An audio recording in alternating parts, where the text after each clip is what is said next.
Hello, Nir. Shalom, Ronny. Once again, we're meeting. Yeah, another update. The last one was about a week ago. And ever since, it looks like not much has happened. We are still on high and still waiting to see when, if the attack is going to be launched from either Iran or Hezbollah, or maybe both of them, maybe the Houthis as well. We are still waiting, and people are responding in a different way to what is going on. So maybe a lot has happened actually, because it looks like the Iranians are hesitant to start something that may result Israel to attack its nuclear reactors, Israel or the US, for that matter. It looks like the Houthis in Yemen suffered a serious punch on the nose, and they're probably still bleeding. So what looked like a big festival in Yemen of shooting Israel is seriously slowing down.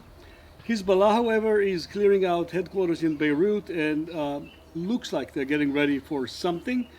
But it also looks like that nobody in the region really wants a major war. It's not the right time for anybody.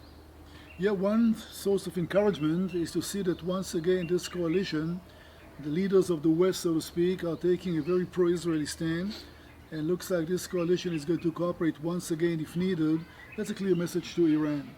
At the very same time, we have a conference held today in Doha in Qatar, and most people say this is the last chance to try to resolve the hostages issue in a way kind of peacefully or through an agreement, and maybe bring the war in Gaza to an end. Or maybe it's another layer of deception because honestly, nobody really knows what's going on. It's hard to have some facts, it's hard to know what is all kind of AI products, all kind of deception. Everybody is enjoying that confusion. We are confused as everybody else. We'll see how this day is going to end, because Iran had stated that if we are making progress vis-a-vis Hamas, they will reconsider their attack on Israel, which means that we are in their hands in a way to retaliate, yes or no. I hate to be in such a position that we need to wait for something to happen, and then Iran will make a decision, yes or no.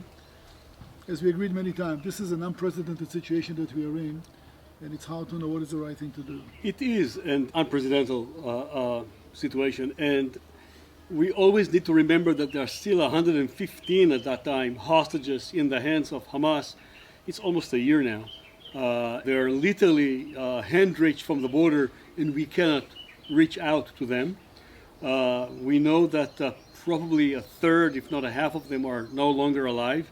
But we're still doing our best to get them back. And the combination of the enemies around and the Israeli government, who seems to be locked up in its own problems, and the entire situation, on the one hand, it's dramatic and it's extremely tragic to the families of the hostages.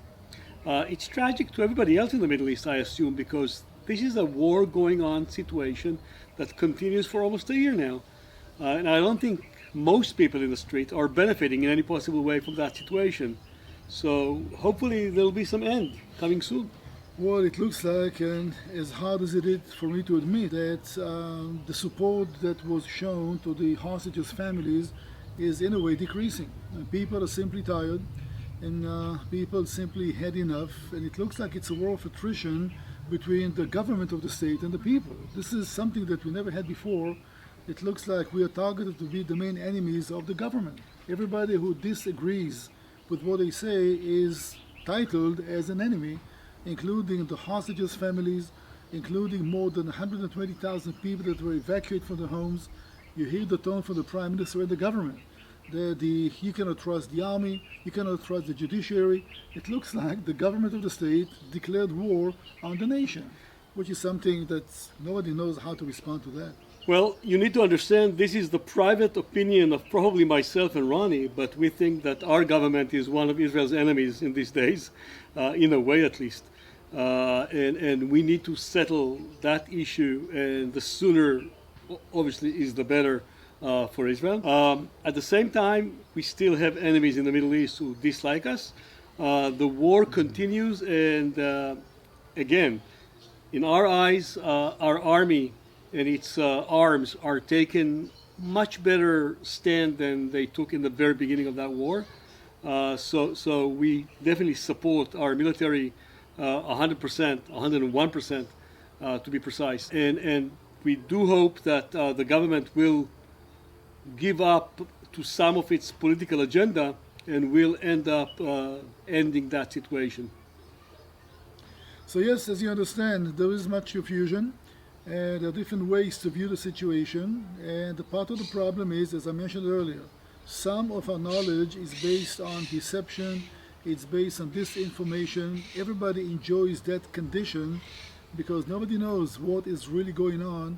And when it comes to the national scale, that can be quite devastating. You can see that how great is the involvement of other people in the elections in America right now. So you have to have the intelligence, you have to have the wisdom, the common sense to try to sift some of it and to try to hold on to some facts, and we'll see how things are going to be resolved in this area. It is easy to forget, but most of you know us from the tour industry. When we were guiding your tours or hosting your tours or serving your tours in Israel, and suddenly this industry is totally dead for the last 10 months already. Ronny and I have been involved heavily in bringing parts of Israel to the U.S. and creating seminars in the U.S. And that's something that you will hear a lot more from us in our website and publications in the near future. Well, this will be it for now. And we'll try to keep you posted about what happens in the country. We'll try to do that more frequently, as we promised earlier, maybe every week or 2 weeks. And again, not a dull moment. Things happen on a daily basis, sometimes every minute. You cannot cover everything because the tension is mounting on one hand side. There are some peace talks on the other side, and go figure what is really going on. The next couple of days will be crucial, as we understand. At least try to see on which track we're going to take vis-a-vis Gaza, and that's supposed to resonate around the whole Middle East and see how it's going to affect what happens between us and the neighbors. And some of the real highlights of the last few weeks in Israel is that Ronnie's granddaughter had a birthday, 4 years old, a few weeks ago. And my grandson is going to have a birthday for his 4th-year-old next week. And so from the heart of Israel, may the God of Israel richly bless you all. Amen.